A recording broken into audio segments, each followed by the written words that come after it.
Very good evening. You're watching Brass Tacks with me, Akanksha Swaroop, and we are coming live to you from the CNN News 18 and Federal Bank Prime Time studio. Now, today marked President Droupadi Murmu's first address to both houses after the new government formation, and a reference to Indira Gandhi imposed emergency, that too in her first address, has exposed the deep fault lines, those between the Modi government and the Congress party, and one that will likely make parliament proceedings stormy in the coming days. The President's condemnation of the emergency comes after Lok Sabha Speaker Om Birla, Prime Minister Modi, Home Minister Amit Shah, Vice President Jagdeep Dhankar and BJP President and Union Health Minister JP Nadda have taken turns to condemn the emergency, all of this since June 24th. Now, the Sengol too found its prominence in Parliament today, this amid the ongoing political controversy ignited by Samajwadi Party MP R.K. Chaudhary's recent comments calling it a symbol of monarchy or Raja Ka Danda. In fact, Chaudhary has demanded that the Sengol be replaced by a replica of the Constitution. Interestingly, the condemnation of emergency has again exposed the opposition unity, with the SP, DMK and TMC supporting the criticism of emergency as the darkest chapter in Indian history. But it is the Sengol which has arrived as a point of convergence for the India alliance that has labelled the Sengol as anti-constitutional. But is that enough for an opposition striving to make a mark with a new numerical strength in the parliament? Brings us to the big question on Brass Tacks tonight. Emergency storm in parliament. Has NDA now cornered the Indie bloc?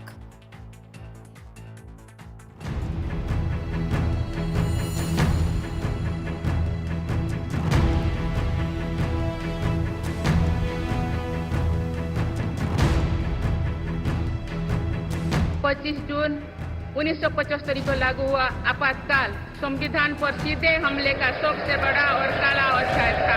Imposition of emergency was the biggest and darkest chapter of direct attack on the Constitution. That is clearly a political reference. It could have been avoided. I don't think that this is necessarily the right time to be discussing something that happened 49 years ago. जिस तरह से तानाशाही चल रही है उसकी जिम्मेदार राष्ट्रपति महोदया भी है. राष्ट्रपति जी ने सरकार को रोकना चाहिए. Distorted facts have been given to the president, and naturally presidents have relied on that. देखिए, भारत के संविधान का एक काला अध्याय है, भारतीय डेमोक्रेसी का एक काला अध्याय है, और कांग्रेस इससे कभी दूर नहीं भाग सकती.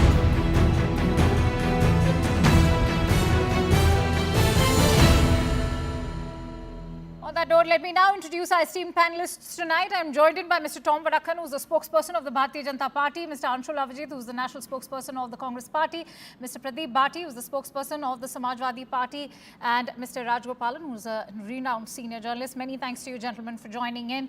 Mr. Vadakkan, if I could begin with you, the big charge coming in from the critics of the BJP today is that what we are seeing as far as this consistent revocation of, as far as the emergency is concerned, the reason behind it is that you are only trying to compensate for the lack of numbers and also to counter the allegation that was hurled by the opposition that the BJP is anti-constitution, and that if it's going to be a charso par for your party and of course the NDA, you're only going to subvert the constitution. Well, holding the Constitution and getting photo opportunities with the Constitution copy, have you read it really? The whole question is, don't use the Constitution as a marketing device, as protector of the Constitution. The reality is the same very hand that holds the Constitution tore the ordinance of his own government. You talk about protecting the Constitution. And the emergency era is something not to be forgotten by every political person, not just a political person, but every citizen of India. We had this for 21 months, and what was happening? The kind of situation, the fundamental rights were, suspended. People were put in jails. All political leaders, about 9,000 was in jail. 1,40,000 people were put in jail. The DMs were signing warrants without even reading the content. Schools, let me repeat this, schools and colleges The entire classroom was arrested. Now, can you believe it? And what sterilization? What a campaign that Sanjay Gandhi ran.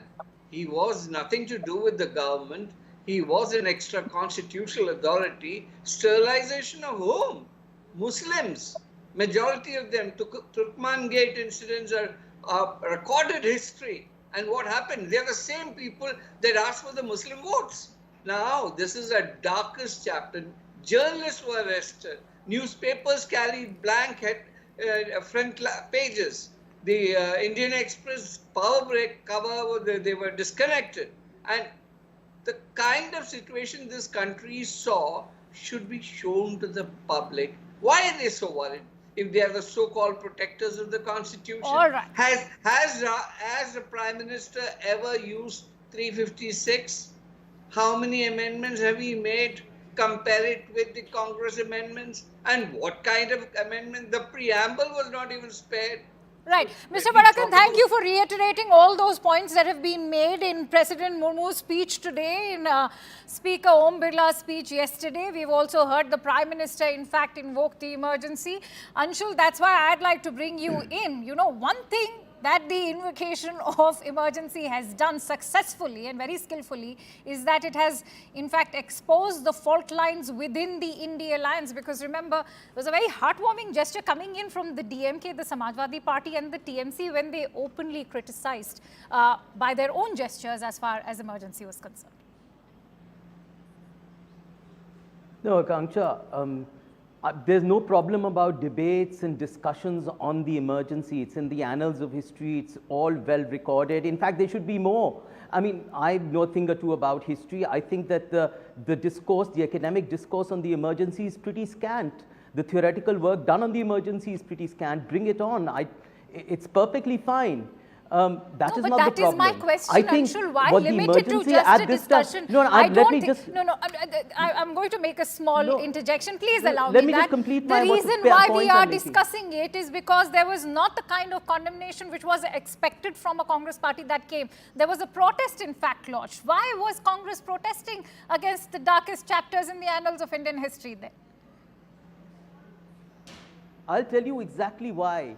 The problem with the emergency is not the emergency and the fact that it shouldn't be discussed. History itself is very unsparing. If nobody else discusses, it's there in history, it's very well recorded, it's been mentioned, we've talked about it, nobody's ever shied away from any discussion. In fact, the emergency today serves to remind us of the time or rather that how our democracy needs to be protected, it needs to be nurtured, it needs to be made more secure, and no better time than now for it to have done so, the times we are seeing at the moment, right? The invocation of the references to emergency are a validation of the excesses of the BJP itself. There is no other reason. Look, the problem is, Akanksha, it's not about the mentioning of the emergency. I'll tell you what the problem is.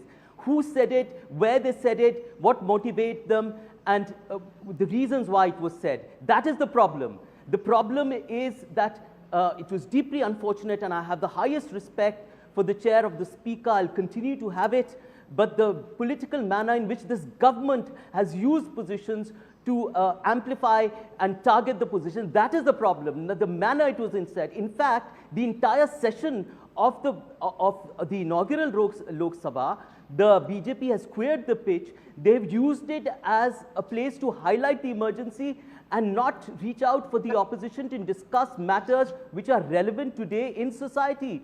Matters such as NEET. We want to discuss Manipur. We want to discuss unemployment. We want to discuss price rise. No, but as far as NEET is concerned, I'm sure you're very much aware that that is also going to be part of the parliament discussion, if not being given a whole soul standalone discussion. But that's something that... How was this a part of the parliament discussion, Akanksha, when the parliamentary affairs minister laid out clearly what was in the agenda and what was the need for an impartial who never indulges in political talk to go there? It's deeply regrettable that that has happened. Nobody has a problem against emergency. All right. I mean, we got a history lesson right now. Please have it again and again. You should have more mature discussions on it. You should have more theoretical work on it. Why should there be a problem? It's absolutely ridiculous that one is shying away. It is the manner it was said, where it was said, and by whom it was said. No, and That I is think deeply more than the problematic manner, it is and also political. about And at not the time- touching on the more burgeoning issues, and that is a question I would like to take from Mr. Tom Vadakkan as well. But in fact, I also appreciate the patience of the other two gentlemen, Mr. Rajgopalan and also Mr. Bhati. Mr. Bhati, first of all, I'd like to know the reasons behind why the Samajwadi Party, in fact, chose to condemn the emergency yesterday. We are very well aware of the efforts that have gone in by Netaji as well. But why did you choose to take a stand yesterday? Thank you and good evening. We as a party, because you are asking this question to the party whose founder and our ideal was jailed for 19 months. I'm talking about Honorable late Shri Mulayam Singh Yadav ji. How can we justify the emergency as a constitutional and democratic act? But in the same length, if I may ask, while BJP is forming government in Kashmir with PDP, were they supporting two-nation theory?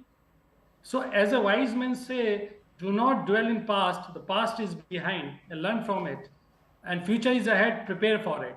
An undeclared emergency in the country, it's a core, tangible, real issue as on today. Let's discuss that and let's prepare for it. So BJP is well aware what the voters of this great nation has replied, that in a democracy there is no place for ek akela sab pe bhari. Is always we, and we the people of UP has cut them into the half in Uttar Pradesh and followed the Honorable Akhilesh Yadavji's dream of UP, the development and of SP government, and denied this mutton mujra and Mangal Sut politics. So the politics in Uttar Pradesh or in India will go by what we are, the issues which we have raised in these elections. It's about the employment, it's about the inflation, it's about the marginal class being marginalized, how the rich people are becoming rich. It's about the farmers, it's about the women, it's about the 80 crore people not getting, are getting free ration. They are come down to that situation that there is a huge unemployment and so much of garibi in this country. So that Prime Minister has to reply. So don't divert and distract the issues, the core issues. Nobody is diverting and distracting, but it also begs the question. Do that. Mr. Bhati, it also begs the question, what is the stand of the India Alliance, considering Mehbooba Mufti is very much part of the alliance now? Do you support the two-nation theory by supporting her? Okay, Akansha, first thing is that it's not India Alliance, it's India Alliance. So I'll request you with a humble request. India Alliance. If you are saying India, it's India Alliance, right?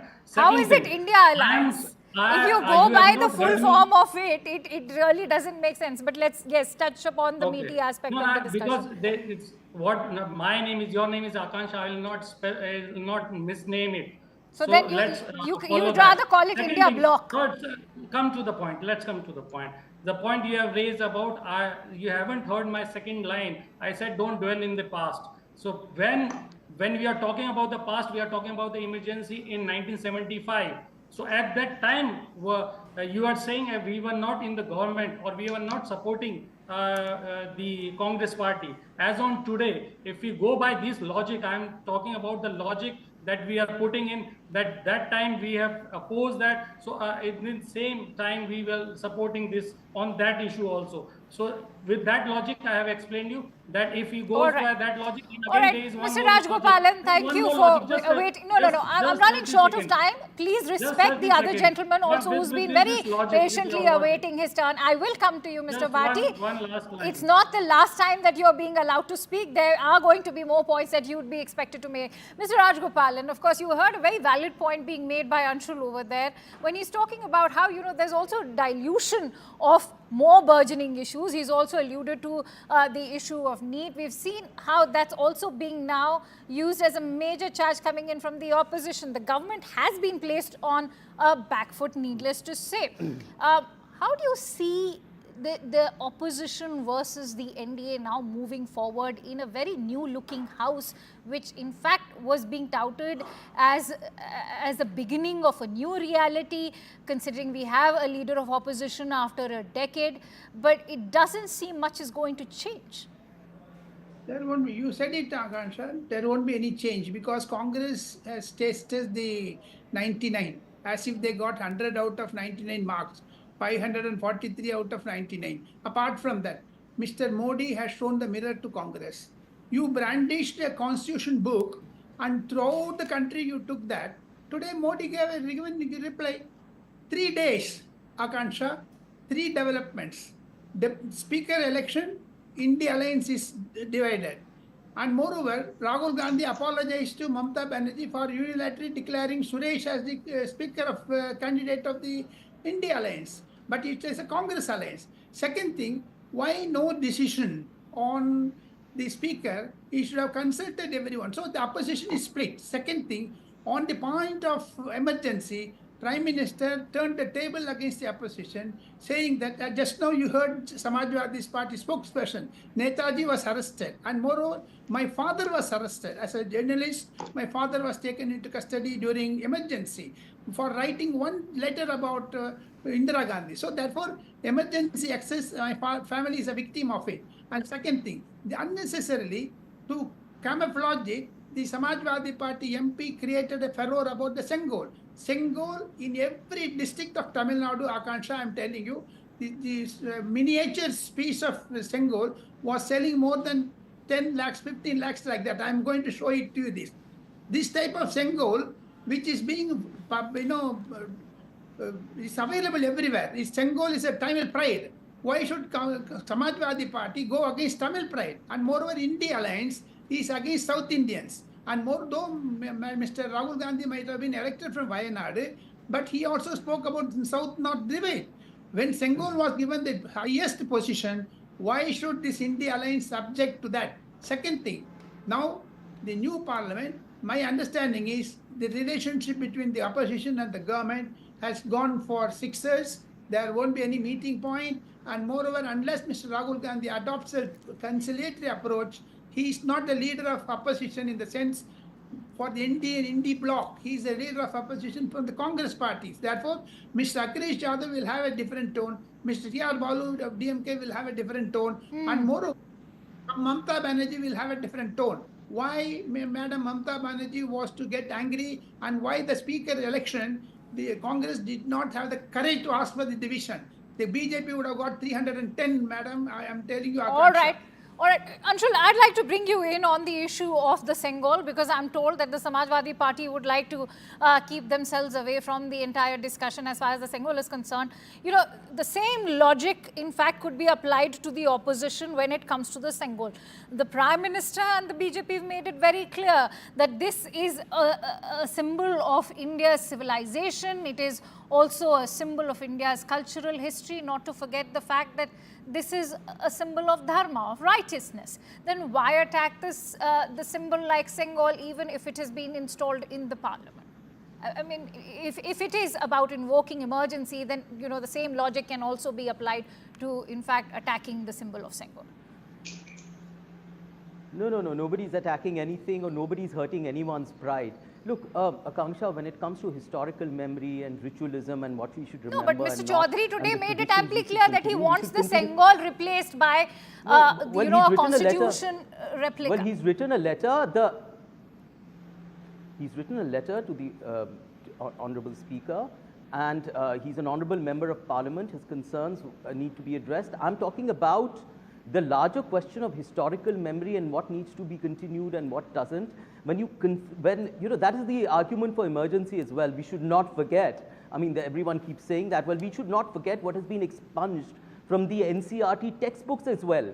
The reimagining of our history has been done blatantly by this government time and again. That's why you're saying the invocation of emergency is only to justify their own excesses, whether it's curbing civil liberties or the rewriting of history. But why shouldn't you view the Sengol as a mark of pride as far as history is concerned? You're talking about historical context, then the Sengol should be a matter of pride. I'm talking about historical memory and the omission of historical memory and what we should remember and continue with.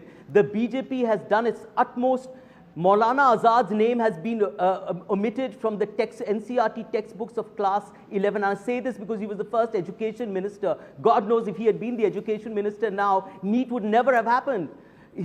I'm talking about Dalit writers not being included in courses because they have written against atrocities. There have been a number of NCRT omissions. You've got to look at them. This reimagining and selective memory is what is this BJP is all about. Not to talk about the draconian manner in which the last 10 years have been run.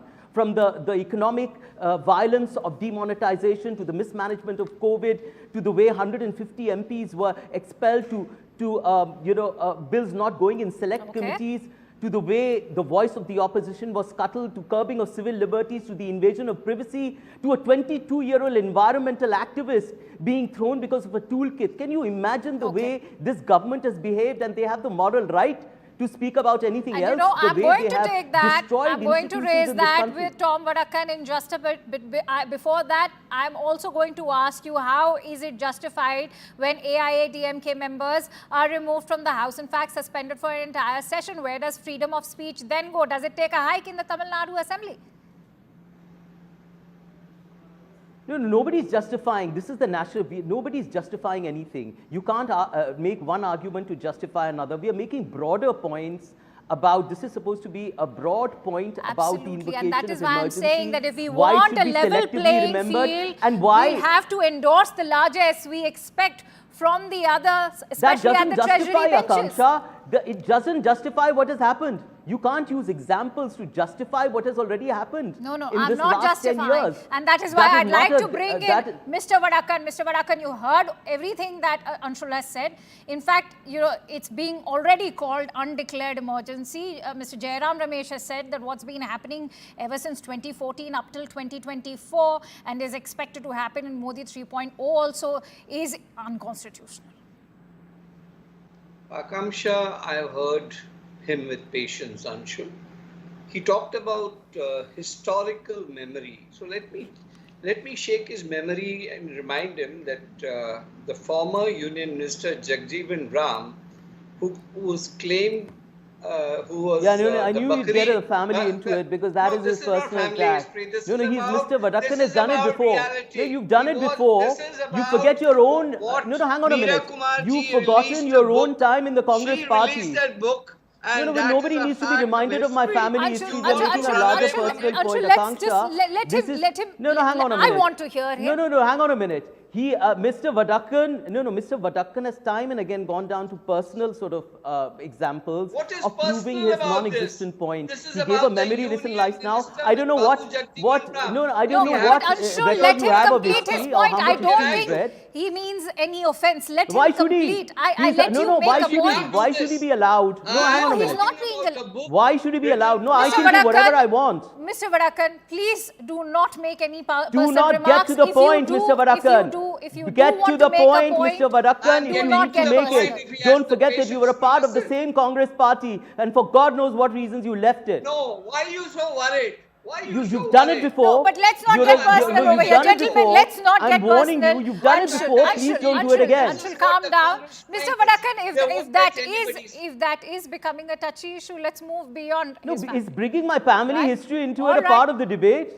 Come Mr. Vadakkan, please let's talk about the issues at hand. I won't have it. Let's talk about the issues at hand. Talk about the issues. Talk about NEET. Talk about Manipur. Talk about unemployment. You know, those are the voices that are coming in from the opposition.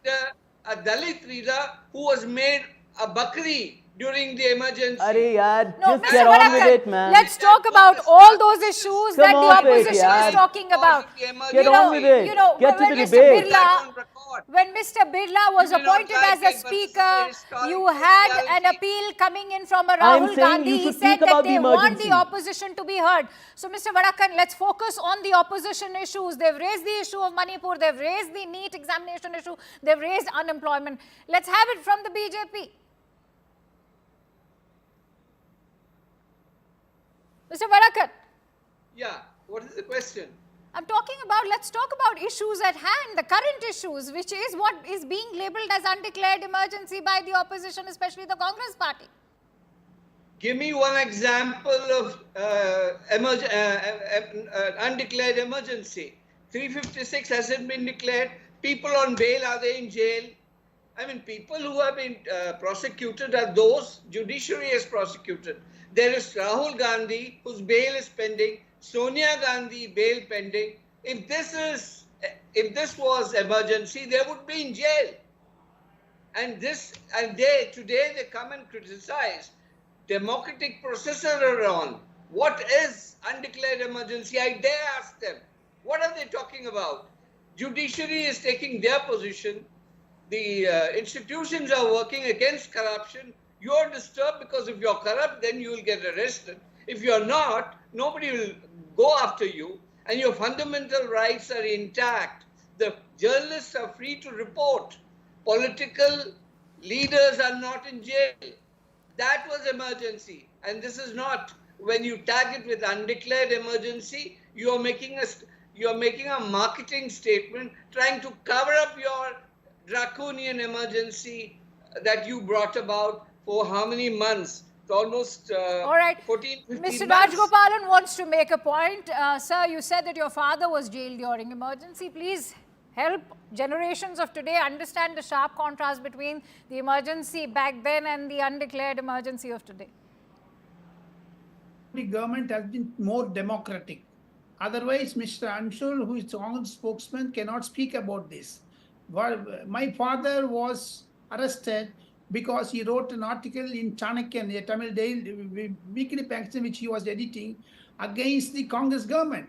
So therefore, police hounded my father out.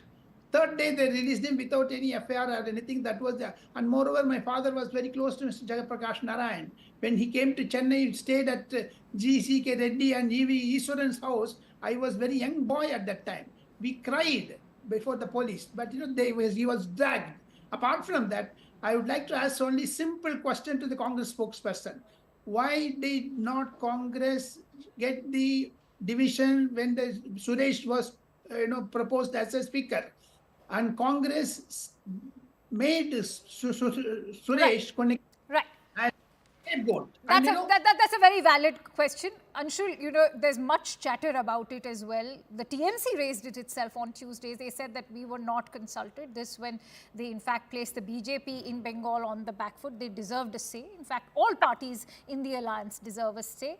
Why did that in fact decision become so unilateral as far as Congress is concerned? Look, the relationship between the alliance partners, between the Mahagathbandhan is strong and remains so. That is not the issue. The issue is, and first of all, let me clear the air about the emergency. I said right at the outset, let there be a debate. Who's talking, who's disallowing a debate on the emergency? Go into the nuances of it. I'm all for it. I said it, I made it clear right in the beginning. But this is not the time at the particular moment as using it some kind of tool to clear the pitch and not allow the smooth functioning of the House. That is the problem. How is that related to the NEET exam? How is it related to Manipur? How is it related to the incursion of China in Indian territory? How is it related to unemployment? How is it related to price rise? Okay, but how why is it was the related to the TMC economy not which has been consulted wrecked by this government? nominating Mr. Suresh's name for the post of the Speaker? Look, first of all, we propose that there should be a speaker, a deputy speaker, which is mandated in the Constitution, right? That the government, instead of building a consensus and reaching out and establishing trust, right in the beginning, they put a spanner in the works. In the inaugural session of the Lok Sabha, God knows what this is foreshadowing. I only hate to think what's going to happen next, because they made their intentions very, very clear. Forget about what's happening between us, right? That is not the issue here. There are larger national issues which need to be discussed here. The BJP is making sure, because it's on the back foot so much, because the NEET is so corrupted, because the testing agency is so rotten, because the system they have devised over the years have fallen and have been undermined and subverted so much, they don't want to discuss about it. The way civil liberties have been curbed and there is invasion of privacy, and bills have been passed without consensus discussion and debate. Look, 20% of the bills have only gone to the standing committee, less than 20%. You can imagine the kind of rhetoric, and every time the Prime Minister comes before a session, he says, Samvidhan ki garima and all. It's all empty, hollow words. They don't mean a thing. In fact, they mean precisely the opposite. That is our point. Discuss issues. You come here to discuss issues. Yes, if you want to have a historical memory, then make it comprehensive. All right, Speak about the emergency. Who's saying don't? Let me come to but Mr. there is Varakan. a time Mr. and Varakan, place. you know, everybody is talking about how the 18th Lok Sabha session could have been a good opportunity for this, for the NDA to bridge the gap between the opposition and, of course, the Treasury bench. Why has that not really translated in the first session itself? And we have a new looking house. Let's pave the way forward for more discussions. And that should have started with a more fair and judicious vote for the post of the Speaker. Not to forget the news that's now come in that the Deputy Speaker position will also be held by the NDA. I know you will talk about convention versus constitution, but let's have a level playing field. What's the harm? You certainly have to have a level playing field, and that is why Rajnath Singh ji spoke to whom? Their president. And he said, well, let's speak about the Speaker and let's have a consensus about it. But Mr. Kharge wanted a close, you buy one, get one free kind of situation. He said, well, we want the Deputy Speaker, then only we will talk about the Speaker. Now, if this is a gunpoint tie-up, it's not acceptable. And as to the question of convention, there have to be practitioners of convention. Karnataka, Telangana, Himachal Pradesh, who are the people who are holding Deputy Speaker's position? They are people from the same party, that is the Congress party. And today they're coming and preaching to us that, well, if you want to settle on the Speaker, you must tie up on the Deputy Speaker. We have the numbers. We made the first step of talking to them, trying to tie up a consensus, but they were in their own airs and they refused to join hands. All right. And I'm running short of time. I'd like to end with Mr. Rajgopalan's thoughts. Mr. Rajgopalan, is in fact a bipartisan consensus even a possible idea right now? Is it seeming too idyllic? With Rahul Gandhi's leadership as leader of opposition, there can't be any consensus because he has to come down to the level of leader of opposition. My understanding of Congress is totally different. My understanding of Rahul Gandhi is totally different. He should not have brandished the constitution when he took oath because, he wanted to imitate the Prime Minister. Apart from that, the Congress party is sidelined by the regional parties, especially DMK, Samajwadi Party, TMC. Therefore, Congress is fighting for its own existential, position in the alliance. All right, many thanks to you. And in fact, here's hoping that Modi 3.0 will be able to bury the kind of bitterness that has defined the opposition and, of course, the Treasury benches in the past 2 tenures. And here's hoping that India's parliament sees a clean slate. Many thanks to you, gentlemen, for joining in. And with that, it's time to slip into a quick break. Stay tuned to Brass Tacks because there's a lot more that we'll be discussing up next.